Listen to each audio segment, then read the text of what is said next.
Why aren't you eating dinner? My father-in-law asked, seeing us for the first time in a long time for New Year's. He must have noticed that there was only enough food at the dining room table for three. It happens all the time. What? My father-in-law looked curiously across the table at my mother-in-law and husband. What exactly do you mean by it happens all the time? A daughter-in-law who can't give her mother-in-law grandchildren would have to be a slave, wouldn't she? My mother-in-law responded casually while chewing on the hamburger steak I had made. That's right. Ruby is our slave. She stays in the kitchen to take care of us while we eat, my husband chimed in, echoing his mother's sentiment. As expected, he continued, he took me to his mother's every weekend to help her with housework, even though you couldn't give her grandchildren. I'm letting you stay here. You should appreciate her and do the best you can for my mom. I didn't want to go to my in-laws' house, but I had made a commitment. Even if I refused to go, my husband would verbally force me. He knows I have a short temper and difficulty finding my words.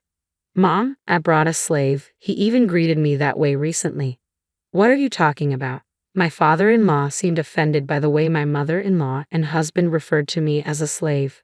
That's not how a normal family with children behaves. Ruby, it's not your fault. You should stop bullying her. What do you mean? You're the one that lives so far away, so stay out of the problem, my husband snapped back. That's right, Dad.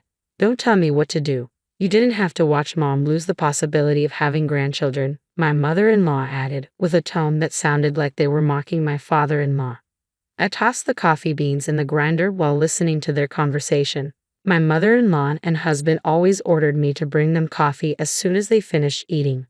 I was so busy with shopping for my mother-in-law that I only had time to eat a piece of sweetbread earlier.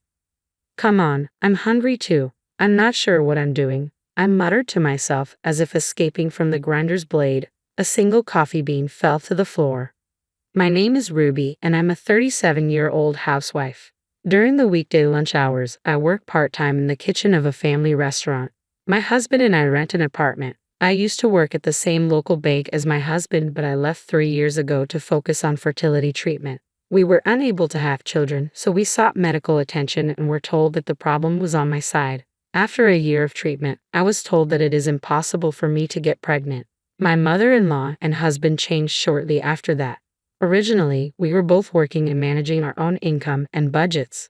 When I decided to leave my job, my husband took on the responsibility of covering our living expenses. He managed our savings, paid the bills for rent and insurance, and started giving me a monthly allowance. At first, we were able to live comfortably on $1,000 a month. However, when we stopped pursuing fertility treatments, my husband suggested we could save money. Since we don't have fertility treatments anymore, you can save money, were his first words after we made the decision to stop trying to conceive. Because of the financial burden of the treatment, I've been giving you more money for living expenses, but you don't need it anymore. You can go back to work if you want, he'd added. True to his word, he gradually reduced the amount he gave me, first $800, then $600, and eventually $500 a month. There was a time when I desperately tried to find work, but even then, my mother-in-law interfered. Working as a full-time employee is not good for a wife, she asserted. If you don't share the housework, she will divorce you. So you're saying I shouldn't work? I questioned. Of course, if it's only part-time, then fine. You need to devote yourself to Carl and serve me. You can't even have grandchildren, so it's the least you can do, she replied. Despite enduring painful treatments, I couldn't conceive. My mother-in-law's attitude towards me changed drastically. She'd call me frequently, asking me to run errands, and I worked every weekend at their house. No matter what I did, she found fault and complained incessantly. Why are you folding laundry like that? Why not put the corners together and fold it correctly and neatly? Do it again, she'd scold, even throwing the laundry onto the floor once. It seemed like she relished in hurting me. One evening after dinner, my father-in-law noticed my distress and offered to take me out for a drink. I'm going out for a drink. Do you want to join me? He asked, showing concern for my well-being. His kindness touched me deeply, and I couldn't help but cry. I saw that, and if you want, you can vent to me, he reassured. He took me to a local bar where we sat across from each other, sharing a beer and a whiskey soda. As we ordered mixed nuts and a salad, his compassionate presence was a welcome relief from the turmoil at home. I could tell Elizabeth and Carl were being rude to you, my father-in-law began, taking a sip of beer. He listened attentively as I poured out my grievances about how his wife and son had treated me since I stopped fertility treatments. I'm blamed for not being able to have children and am forced to run errands, I confided. My husband wouldn't let me work full-time, and he's reduced my living expenses since we stopped the treatments. Now, he only gives me $500 a month. What I hate most is being called a slave, I continued. Elizabeth is not happy unless she gets her way. She wasn't like this before, but she became selfish after having Carl. She would yell at me so much that I began to dislike her, and now we pretend to be a happy couple. Do you think it's because he doesn't want to be with me? I'm jealous my father-in-law has a place to escape to, I admitted. You're not tough enough to make yourself heard, he observed. Yeah, but venting to you makes me feel better, I admitted gratefully. Good, that makes me happy, he said before we had one more beer and one more whiskey soda before leaving the restaurant. However, as soon as we arrived back home, the situation escalated. I'm back, I announced as I opened the door, only to find my mother-in-law and husband standing there. Dad, did you have a night out with my wife? My husband questioned, eyeing both of us. What? I just invited Ruby for a drink, my father-in-law clarified. What kind of relationship is this that you can go out for drinks together? My mother-in-law interjected angrily. Just like your husband said, I retorted, feeling the tension mounting. What are you thinking, Ruby? Isn't it wrong for a wife to go to a bar with a man? You can't give me grandchildren, but you still have desires, my husband accused, joining in the finger pointing. Enough. A powerful voice echoed as if thunder had struck. My father-in-law was enraged, staring down Carl and Elizabeth. What is it with you? All I wanted was for Ruby to relax, he thundered, his anger palpable. The rage sped up my heart rate, I thought, knowing the intensity of the moment. Mild men or people can become more difficult to deal with when injured, I mused, watching Elizabeth shudder at her name being called. Was she scared of him, or did she have something to hide? You said what kind of relationship do you have with your father-in-law that you go out drinking together? My husband challenged. That's my daughter-in-law is treated like a slave, and I took her to get her mind off it. That's what happened because of Ruby, my father-in-law clarified, cutting through the tension with his explanation. I can't have grandchildren, my mother-in-law's accusation hung in the air, a barb aimed directly at me. The words ignited a desire to yell, to defend myself against her constant blame for not providing her with grandkids. How can you say that when you hate children? I wanted to retort, but I bit my tongue. Yet even in my silence, I couldn't shake the urge to challenge her unfair judgment. Well, grandchildren are different than other children, aren't they? I finally spoke up, my voice edged with frustration. That said, I don't think you wanted grandchildren enough to treat Ruby like this. You're just making an excuse to point the finger at her. My mother-in-law seemed about to respond, but then she abruptly averted her gaze. Was she tongue-tied or perhaps fearful of her husband's reaction? Carl, wait, my attention shifted to my husband. I heard you only give Ruby $500 a month for living expenses. Do you keep the rest of your salary? I probed, unable to ignore the discrepancy. No, I pay rent and insurance, he countered, but his evasive response left room for doubt. As the silence stretched, he seemed unable to conjure a convincing explanation. I came here to discuss our future. Let's get right to it, my father-in-law intervened, leading us to the living room. What do you mean discuss our future? Just sit down, my mother-in-law commanded, her tone imperious. Make some coffee first, Ruby, she ordered, her words laced with condescension, but my father-in-law's sharp rebuke cut through the air. Don't tell her what to do. I complied silently, sensing the tension crackling around me. As the coffee brewed, my father-in-law resumed speaking, his tone authoritative. I'll be retired in a few years after my current assignment ends. I won't be living with you anymore. The revelation left my husband and mother-in-law stunned. What do you mean? They both protested in unison. We've been masquerading as a couple for years, so we no longer need to live together, my father-in-law explained calmly. I'll live where I want, and you can stay here. But my mother-in-law's panic was palpable.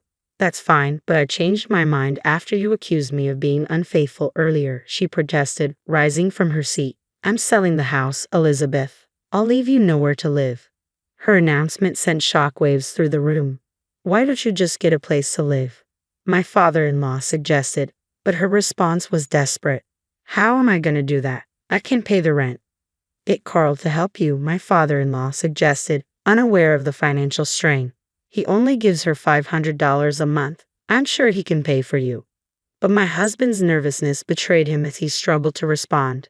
That's not possible, he stammered, his discomfort evident. We don't have any money. If I do that, I won't be able to pay Mom's debt. The revelation hung in the air, casting a shadow over the room. You just mentioned debt, didn't you? My father-in-law's tone turned grave. Explain. I didn't mean what I said. I said explain. My father-in-law's voice thundered through the room, his anger palpable. My mother-in-law dissolved into tears at the sound of his fury, but his rage remained unabated. Mom owes me $50,000. I'm her co-signer, my husband confessed, his expression resigned. Around the time we stopped fertility treatment, Mom made an investment. She made some money at first, but then the stock market crashed, he admitted, his voice tinged with regret. You mean you lost money in the stock market and went into debt? I interjected, incredulous at the revelation. I used family funds. At the time, we were betting on stocks that were supposed to go up, but eventually we ended up in debt. Now, I'm paying it with my salary and Mom's repaying it by working part-time at a supermarket, my husband explained, his tone heavy with the weight of their financial burden. The news caught me off guard. I had never heard anything about stocks or debt. My mother-in-law had lost a significant amount of money in the stock market and had borrowed to compensate for it when I stopped fertility treatment. She must have tried to repay the debt by investing in stocks that were expected to rise. But as they struggled with repayment, those stocks failed to yield returns. Maybe. I couldn't help but voice my thoughts. That's also when you and Carl began treating me like a slave. Ruby, what are you trying to say? Were you just taking it out on me? My mother-in-law challenged, her voice strained. The slave treatment started around the time I stopped fertility treatments. I doubt it's because she wanted a grandchild so badly. But the simple answer is that she was taking it out on me because that was satisfying, I countered, the bitterness evident in my tone. As expected, my mother-in-law remained silent, her guilt hanging heavy in the air. And Carl used the money that he took out of my monthly expenses to pay off his debts. He could save money because there's no fertility treatment. He didn't give me less money for some strange, unknown reason. He just needed the money to repay his mom's debt, I concluded, the pieces of the puzzle falling into place. You stupid idiot. Finally, my father-in-law erupted, his frustration boiling over. Even if it's family money, it's money. I worked for and saved for you, only for you to invest it in stocks without consulting me. To top it all off, you lost it all. What the hell kind of money are you spending?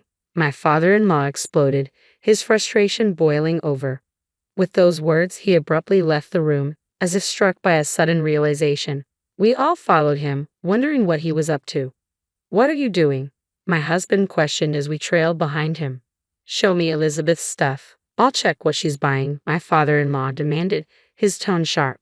Stop, Elizabeth cried, her voice tinged with panic, but her husband paid her no heed. He swung open the closet door, revealing a trove of luxury handbags. Rudy, are these bags expensive? They're all luxury items costing over $1,000, my father-in-law remarked, his tone incredulous. As he opened a small drawer in the corner of the closet, an array of accessories greeted our eyes, rings, necklaces, and earrings, some adorned with diamonds, rubies, and other precious stones. Picking up a ring, I noticed the engraving indicating it was made of 18-karat gold. Elizabeth, you bought all these expensive things without telling me? My father-in-law's disappointment was palpable. I'm sorry, but, Elizabeth began, but her husband cut her off with a look of disgust. All this spending, investing in stocks without my permission, and treating Ruby like a slave. Divorce. I want a divorce and I won't take no for an answer, he declared, his voice resolute. But how am I supposed to live? Elizabeth protested, her voice trembling. Talk to Carl. I'll sell this house and land immediately. You can sell these bags and jewelry to pay for the move, my father-in-law retorted, leaving Elizabeth speechless. My husband, no longer wearing his arrogant demeanor, nodded silently, his gaze averted. The next day, my father-in-law presented 2 sets of divorce papers. Here, Ruby.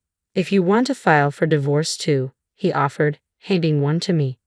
I glanced at my husband, who sighed and turned away. Of course, I wanted a divorce, but more importantly, we wanted alimony from these people. That night, as I lay awake, I pondered the events of the past years. How long had I suffered in silence? What did I want now? I had once yearned for a child, enduring agonizing fertility treatments, only to realize I couldn't conceive.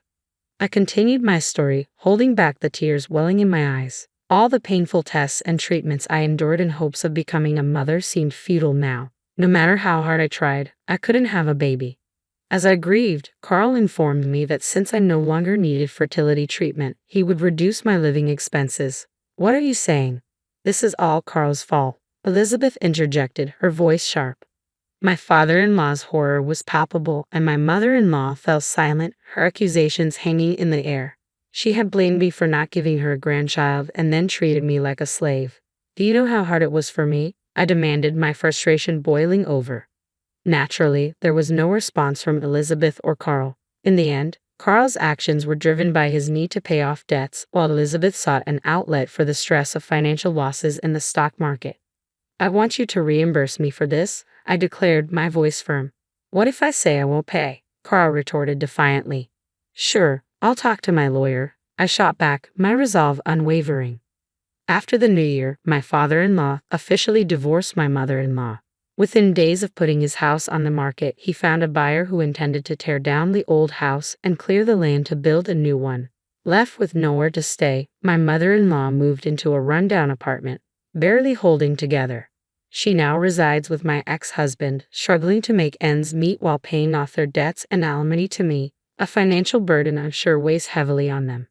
Meanwhile, I found solace in a beautiful little apartment and secured a clerical job at a security company, thanks to my father-in-law's support.